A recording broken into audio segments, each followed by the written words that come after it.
Welcome to జనమాట. నేను మీ చంద్ర.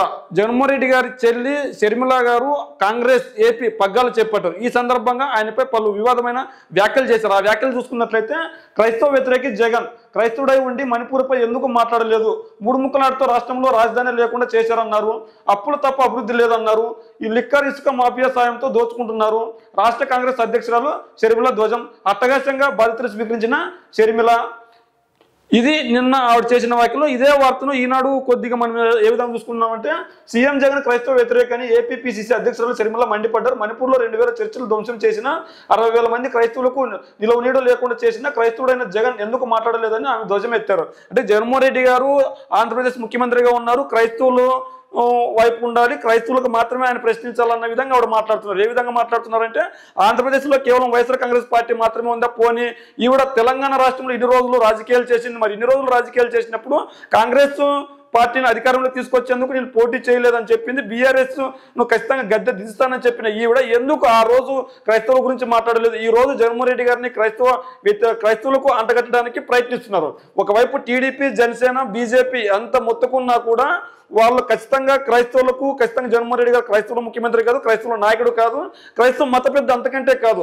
యావత్ ఆంధ్రప్రదేశ్ ప్రజలకు మంచి చేయాలని చెప్పి ఆయనకి ఆ రోజు ఆంధ్రప్రదేశ్ ప్రజలు ఓట్లేశారు. ఈ నేపథ్యంలో ఆయన ఒక్కొక్క పని చేసుకుంటూ పోతున్నారు. అయితే ప్రజల్లో ఎటువంటి వ్యతిరేకత లేదు, ఎటువంటి మంచి పరిపాలన చేస్తున్నాడు కాబట్టి జగన్మోహన్ రెడ్డి గారికి ఖచ్చితంగా ప్రజా వ్యతిరేకత తెప్పాలనే ఉద్దేశంతో తన చెల్లిని ఈ రోజు రంగంలోకి దింపారు.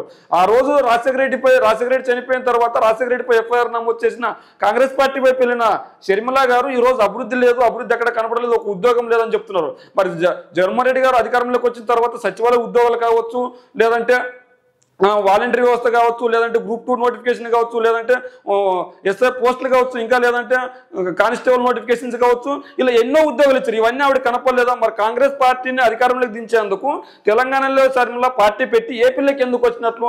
మరి తెలంగాణలో కాంగ్రెస్ పార్టీ అధికారంలో చేపట్టిన తర్వాత ఇచ్చిన సంక్షేమాన్ని, ఇచ్చిన మాట అక్కడ నెరవేర్చుకున్నారా? మరి జగన్మోహన్ రెడ్డి గారు ఇచ్చిన ప్రతి మాట, ప్రతి హామీని ఈ రోజు నెరవేర్చుకుంటూ ముందుకు వస్తున్నారు. అప్పు చేస్తున్నారా, ఇంకోటి చేస్తున్నారా అనేది పక్కన పెడితే ఈ రోజు ఆయన ఇచ్చిన ప్రతి మాట నెరవేరుస్తున్నారు. మరి రేవంత్ రెడ్డి అక్కడ ఖచ్చితంగా గెలవడానికి ప్రధాన కారణం షర్మిల అని చెప్పుకుంటుంది. మరి షర్మిల గారు, మరి అదే షర్మిల ఈ రోజు రేవంత్ రెడ్డి గారు చేస్తున్న పరిపాలన ఎందుకు ప్రశ్నించట్లేదు?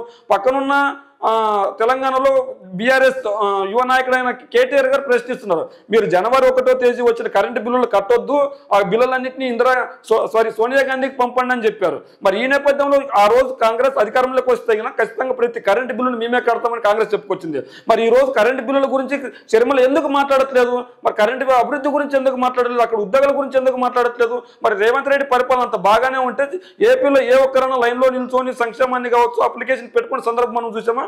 అదే కాంగ్రెస్ పార్టీ అధికారంలోకి వచ్చిన తర్వాత క్యూ లైన్ లో నిలబడి కుప్పలు తెప్పలుగా అక్కడ ఉండి ఎంతో మంది అన్యాయం అయిపోయి ఎంతో ఇదిగా ఉంటే అక్కడ ఎందుకు ప్రశ్నించట్లేదు? ఇలా ఇటువంటి పరిపాలన ఉంది మనకు. నేను ఈ రోజు ఖచ్చితంగా కేసీఆర్ ప్రభుత్వాన్ని కావచ్చు, కేటీఆర్ పార్టీని కావచ్చు గద్దె దింపి మీకు అప్పచెప్పాను కదా. మీకు అప్పచెప్తే ఇలాంటి పరిపాలన వల్ల ప్రజలు ఇబ్బంది పడుతున్నారు. ప్రజలు ఇబ్బంది పడుతుంటే నన్ను ప్రశ్నిస్తారు. మరి నన్ను ప్రశ్నిస్తే నాకు కూడా ఇబ్బంది కదా. మీకు సహాయ సహకారాలు అందించాను కదా, మీరు సరైన పరిపాలన చేయండి అని ఎందుకు కాంగ్రెస్ ప్రభుత్వాన్ని ప్రశ్నించలేదు? పోనీ మణిపూర్ సంఘటనపై నిజంగానే జగన్మోహన్ రెడ్డి గారు స్పందించలేదు అనుకుంటే మరి ఈ దేశంలో ఉన్న 29 రాష్ట్రాలు ఎందుకు ప్రశ్నించలేదు? కాంగ్రెస్ పార్టీ చాలా రాష్ట్రాల్లో అధికారంలో కూడా ఉంది. మరి ఆ కాంగ్రెస్ పార్టీ అధికారంలో ఉన్నప్పుడు ప్రతి ఒక్క రాష్ట్ర సీఎం కూడా స్పందించాలి కదా. క్రైస్తవుడై ఉండి అంటే జగన్మోహన్ రెడ్డి గారిని ఒక మతానికి అంటగడదామని చూస్తున్నారా, మత పెద్దం చేద్దామని చూస్తున్నారా? అంటే ఈ మాటలన్నీ ఎవరు చెప్తే మీరు అంటున్నారు. ఇన్ని రోజులు ఈనాడు కావచ్చు, ఆంధ్రజ్యోతి కావచ్చు, లేదంటే కొన్ని వగైరా పత్రికలు కావచ్చు, మీడియా సంస్థలు కావచ్చు, మీడియా అధిపతులు కావచ్చు, మీడియా యాంకర్లు కావచ్చు, వీళ్ళు ఎంతమంది ఎంత చెప్తున్నా కూడా జగన్మోహన్ రెడ్డి గారిని ఒక మతానికి అంటగట్టడం సాధ్యం కాలేదు. ఖచ్చితంగా ఈ రోజు తన ఇంటి నుంచి వచ్చిన చెల్లి ద్వారా ఈ మాటలు అనిపిస్తే ఖచ్చితంగా జగన్మోహన్ రెడ్డి గారిపై వ్యతిరేకం వస్తుంది. ఒక మతానికి అంటగట్టవచ్చు, హిందువులకు దూరం చేయవచ్చు. ఈ ఆంధ్రప్రదేశ్లో ఎక్కువగా హిందువులు ఉన్నారు. ఆ హిందువుల ఓట్లని మిగిలిన పార్టీలకి లబ్ధి చేకూరేలా మాటలు ఉన్నాయని తెలుస్తుంది మనకి. ఈ రోజు చంద్రబాబు నాయుడు గారు కావచ్చు, పవన్ కళ్యాణ్ కావచ్చు, ఎన్నో మాటలు మాట్లాడుతున్నా జగన్మోహన్ రెడ్డి గారు పరిపాలన గురించి ఎక్కడ మాట్లాడట్లేదు. జగన్మోహన్ రెడ్డి గారు కేవలం అభివృద్ధి చేయట్లేదని చెప్తున్నారు. కానీ ఇన్నాళ్ళు సంక్షేమాలు ఇస్తే ఈ రాష్ట్రం శ్రీలంక అవుతుందని చంద్రబాబు నాయుడు గారు పవన్ కళ్యాణ్ అదే సంక్షేమ పథకాలు ఈరోజు పెద్ద ఎత్తున ఇస్తాం మాకు ఓట్లేండి అని అడుగుతున్నారు. మరి షర్మిల గారు ఆ సంక్షేమ పథకాలు మీరు ఎందుకు ఇస్తున్నారు? ఈ రోజు అప్పులపాలు అయిపోయినాయి కదా, ఈ రాష్ట్రం అప్పులపాలు అయిపోయింది. మీరు కనుక ఆ సంక్షేమ పథకాలు ఇస్తే కనుక మరి మీరు ఎలా డబ్బులు తెచ్చిస్తారని ప్రతిపక్షాలను ఎందుకు ప్రశ్నించట్లేదు? అంటే ఇక్కడ ఎట్టకేలకు జగన్మోహన్ రెడ్డి గారిని ఒక మతానికి అంటగట్టే ప్రయత్నమే తప్ప మతానికి అంటగట్టి మిగిలిన ఓటర్లని జగన్మోహన్ రెడ్డి గారికి దూరం చేయాలనే ప్రయత్నమే తప్ప అంతకు మించి ఏ ఉద్దేశం లేదు. జగన్మోహన్ రెడ్డి గారి ఆధ్వర్యంలో అభివృద్ధి జరిగింది, సంక్షేమం అందుతుంది. అదేవిధంగా రానున్న కాలంలో అప్పులు తీర్చి విధంగా ఎన్నో కార్యక్రమాలు చేపడుతున్నారు. ఇవన్నీ ఓర్చలేకే జగన్మోహన్ రెడ్డి గారిపై ప్రతిపక్షాలు చేసే విమర్శలు చాలవన్నట్లు తన సొంత చెల్లితో ఇలాంటి మాటలు మాట్లాడుతున్నారని ఆంధ్రప్రదేశ్ ప్రజలు యావత్తు చర్చించుకుంటున్నారు.